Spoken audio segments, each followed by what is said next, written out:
Welcome back na naman dito sa aking channel. Panibagong araw, panibagong video na naman tayo ngayon. May ibabahagi na naman ako sa inyo ngayon na ritual.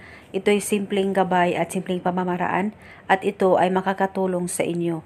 At kung bago sa channel ko, ay huwag niyo pong kalimutang mag-subscribe at pindutin ang notification bell para palagi kayong updated sa mga bago kong videos. Gusto mo ba na hindi makakatulog sa kakaisip sa iyo ang partner mo o ang mahal mo na matagal nang hindi nagpaparamdam sa iyo? At gusto mo ba na siya ay mababalisa?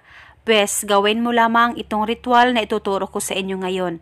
Dapat kayo ay palaging naniniwala sa mga ganitong pamamaraan.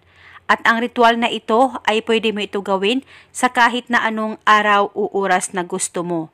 At pagkatapos mong magawa itong ritual, ibaliwala mo lang, huwag mong isipin na ikaw ay gumagawa ng ritual sa kanya. Nang sa ganon, ikaw ay mamangha na lang sa maging resulta nito. Ang gagawin mo lamang bago ka matulog, habang ikaw ay nakaupo dyan sa kama mo, ipikit mo muna ang mga mata mo, mag-focus ka, mag-concentrate, at sambitin mo lamang ito.